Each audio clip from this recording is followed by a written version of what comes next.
कि मन से अहिंसक बनो, किसी को किसी भी तरीके की तकलीफ पहुंचाने के लिए सोचो तक नहीं। अब वचन से अहिंसा, कुरान के सूरा 41 आयत नंबर 34 में है, भलाई और बुराई बराबर नहीं हो सकती, तो लोगों की सख्त बातों का ऐसे तरीके से जवाब दो जो बहुत अच्छा हो।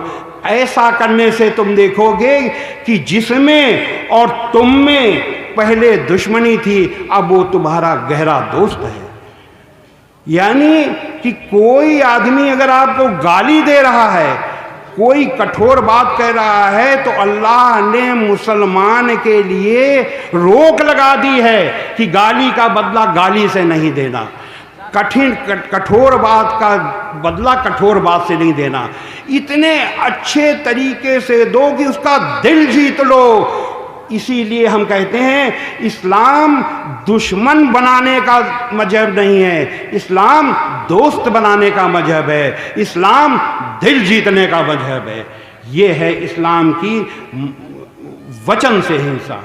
अब कर्म से अहिंसा, कर्म सूरा 5 आयत नंबर 32 में है, जिस किसी ने एक निर्दोष का कत्ल कर दिया तो मानो उसने सारे इंसानों का कत्ल कर दिया, और जिस किसी ने एक निर्दोष को बचाया तो मानो उसने सारे इंसानों को बचा दिया।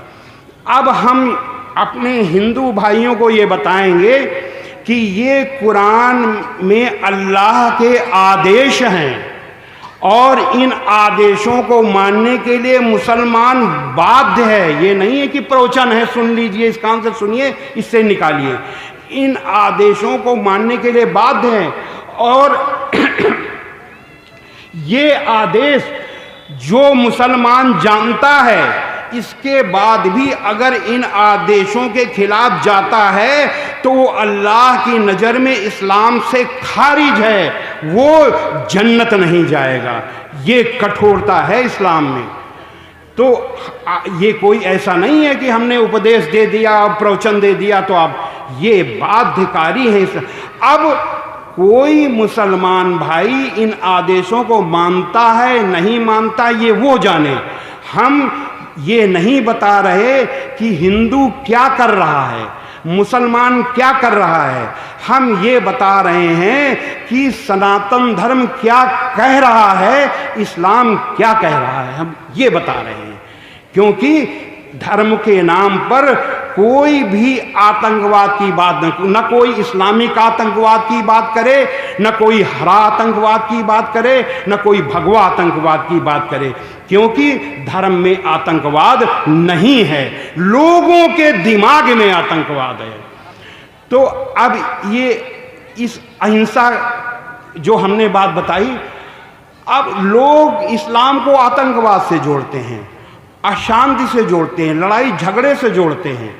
लेकिन अब अभी तक तो हमने कुरान के में अल्लाह के आदेश बताए, अब हम बता रहे हैं हदीस के बारे में कि हजरत मोहम्मद सल्लल्लाहु अलैहि वसल्लम ने क्या कहा। इन जो हम हदीस बता रहे हैं ये उन लोगों के लिए जवाब हैं जो इस्लाम को आतंकवाद से जोड़ते हैं, जो इस्लामिक आतंकवाद की बात करते हैं। पहला हदीस नंबर 2024 में हजरत मोहम्मद सल्लल्लाहु अलैहि वसल्लम ने कहा कि दुश्मन से लड़ाई भिड़ाई की तमन्ना न करो, बल्कि अल्लाह से अमन की दुआ करो, शांति की दुआ करो। दुश्मन से लड़ाई झगड़ा करने की तमन्ना न करो, बल्कि शांति की दुआ करो। लड़ाई, इसीलिए हम कहते हैं इस्लाम शांति का मजहब है, लड़ाई झगड़े का मजहब नहीं है।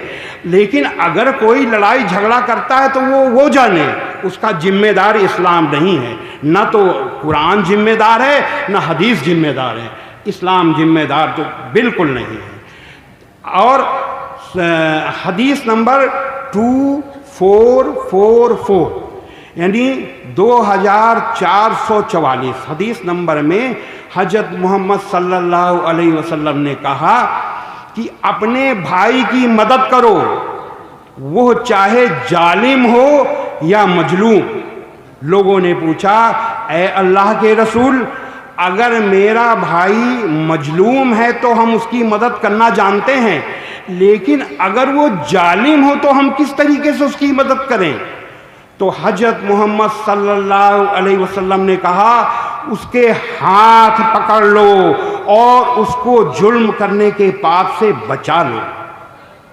ये है उन लोगों को जवाब जो इस्लाम को आतंकवाद से जोड़ते हैं या जो बहक गए हैं। उनके लिए ये नसीहत है कि हजरत मोहम्मद सल्लल्लाहु अलैहि वसल्लम ने क्या कहा और आप क्या कर रहे हो, अपने को संभालो।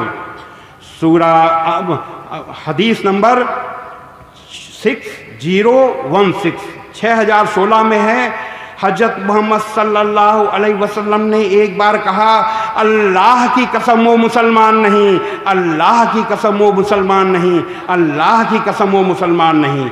आपसे पूछा गया, कौन है अल्लाह के रसूल? आपने कहा, वह जिससे उसका पड़ोसी असुरक्षित हो। इस्लाम के प्रवर्तक हजरत मोहम्मद सल्लल्लाहु अलैहि वसल्लम का कहना है कि जिस मुसलमान से उसका पड़ोसी सुरक्षित नहीं है वो मुसलमान ही नहीं है। ये है इस्लाम। हम क्यों इस्लाम के बारे में विशेष रूप से मैंने बताया कि इस्लाम को लेकर के बहुत गलतफहमी है, खास तौर से हिंदू भाइयों के बीच। तो इसलिए ये बताना जरूरी है। और इसलिए भी जरूरी है कि सच्चाई ये है कि मुसलमान एक बहुत ही जज्बाती कौम है, बहुत जल्दी रिएक्ट करती है, रिएक्ट बहुत जल्दी करती है। तो हम मुसलमान भाइयों को भी बताना चाहते हैं कि अपने धर्म को जानो, वास्तविक इस्लाम को जानो कि वो क्या है, और उस अच्छे इस्लाम को अमल में लाओ, आचरण में लाओ। तो इससे इस्लाम महान होगा, इस्लाम का झंडा बुलंद होगा। आपके आचरण से ही इस्लाम का झंडा बुलंद होगा। अगर आपका आचरण अच्छा नहीं हो तो इस्लाम का झंडा बुलंद नहीं होगा। तो ये अभी हमने बताया अहिंसा के बारे में। ये एक अच्छाई शांति के लिए जरूरी है। दूसरी अच्छाई सत्य, सत्य पर चलना। दुनिया का सबसे बड़ा सत्य क्या है? संसार के सबसे पुराने ईश ग्रंथ ऋग्वेद के मंडल 1 सूक्त 7 का 10वां मंत्र है, इंद्रम वो विश्व तस्परि हवामहे जनेभ्या अस्माकम अस्तु केवलः। ऐ मनुष्यो, तुमको अत्यंत उचित है कि पूजा करने योग्य मुझ परमेश्वर को छोड़कर किसी दूसरे देव को मत मानो, क्योंकि पूजा करने योग्य मुझ परमेश्वर को छोड़कर कोई दूसरा ईश्वर नहीं है। यही श्रीमद् भगवद गीता में है, मत्तः परतरम नान्यत किंचिदस्ति धनंजय। हे अर्जुन, मुझ परमेश्वर से अलग कोई दूसरा ईश्वर नहीं है। ये श्रीमद् भगवद गीता में है। और इसका संक्षेप क्या है? इस जब ऋग्वेद का, जो संसार का सबसे पुराना ईश ग्रंथ ऋग्वेद है, जो सनातन धर्म की बुनियाद है, आधार है वेद, उस सबसे पुराने ईश ग्रंथ के इस श्लोक को संक्षिप्त करो तो इसका मतलब होता है ईश्वर के सिवा कोई पूज्य नहीं है। और यही है, अरबी में इसका ट्रांसलेशन है ला इलाहा इल्लल्लाह, यानी परमेश्वर के सिवा कोई पूज्य नहीं है। ये जो ला इलाहा इल्लल्लाह है, ये ऋग्वेद में समाया हुआ है। कुरान की सूरा 22 आयत नंबर 62 में है कि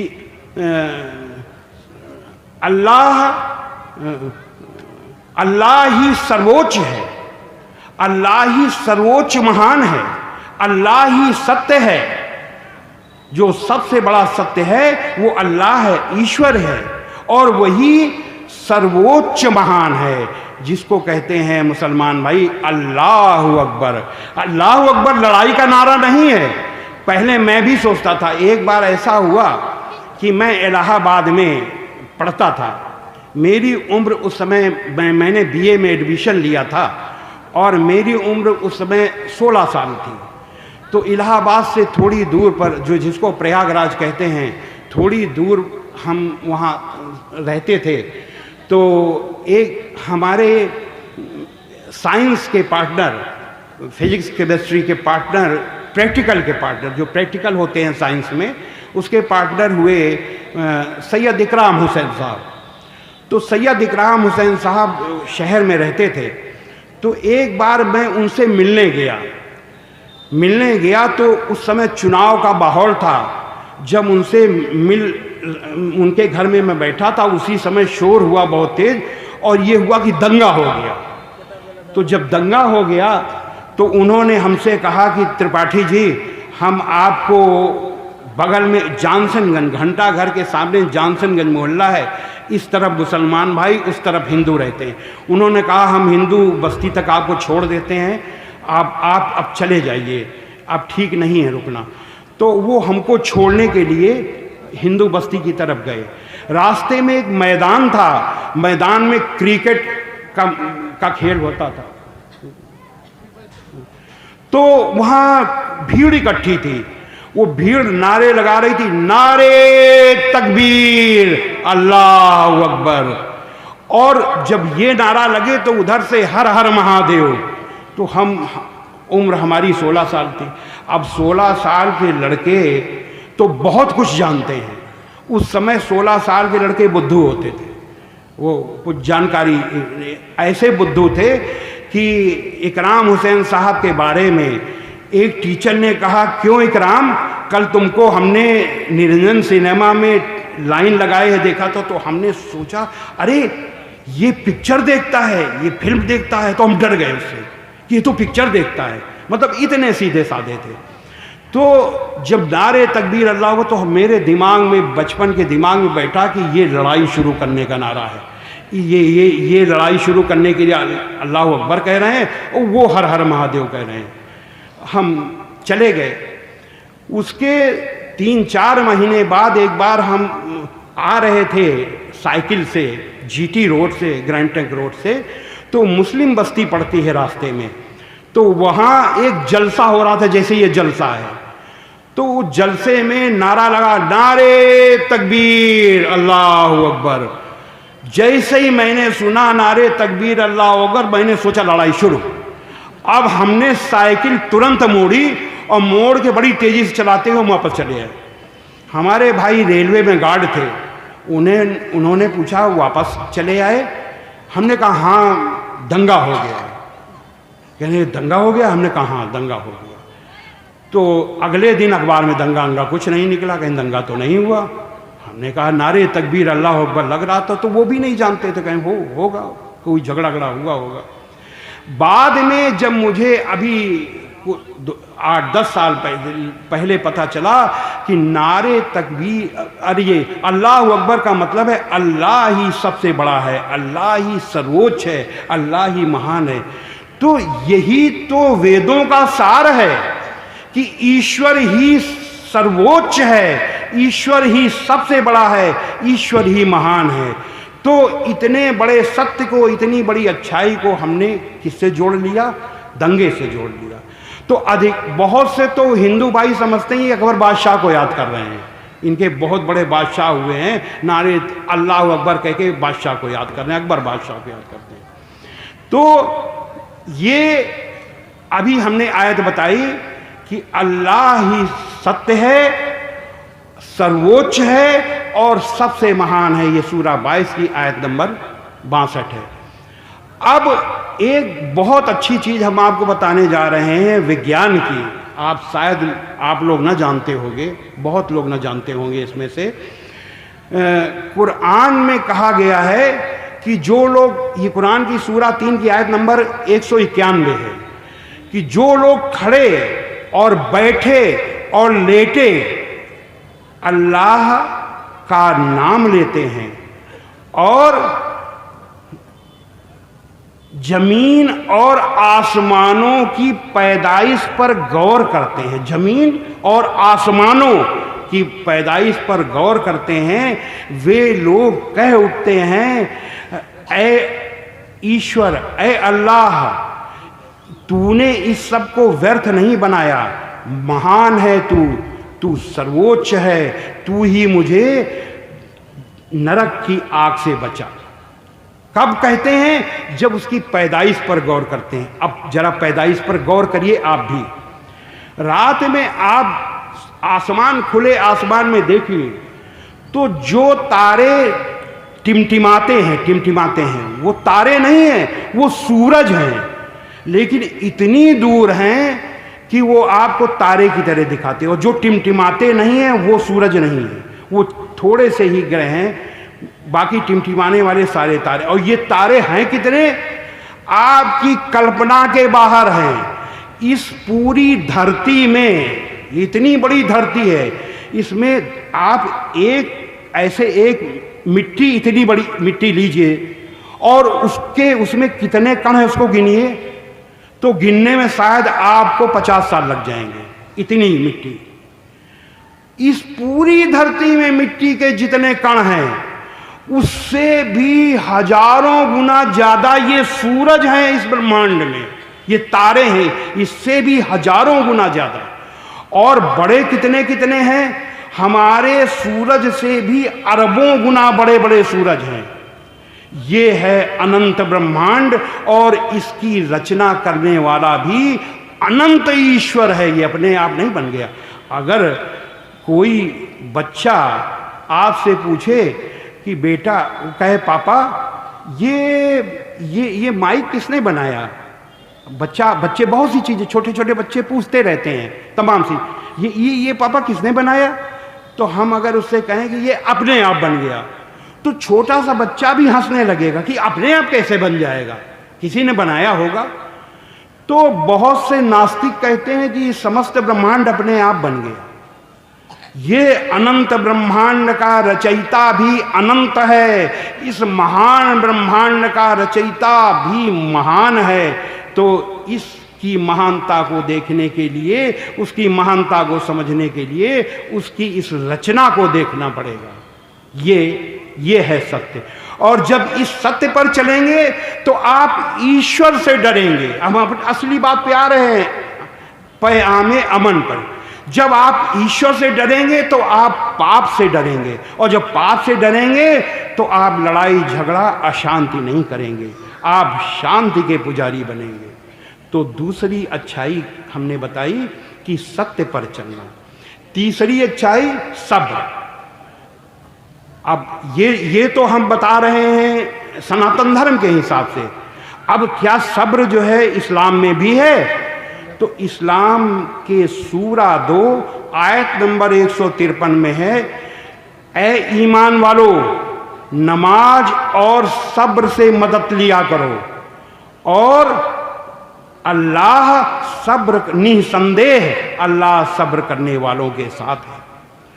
हजरत मोहम्मद सल्लल्लाहु अलैहि वसल्लम जब मक्का में दुनिया के सबसे बड़े सत्य ला इलाहा इल्लल्लाह का संदेश दे रहे थे, तो आपके ही कुनबे, आपके ही कबीले के लोगों ने उसका विरोध किया और आपको ये कहने से रोका।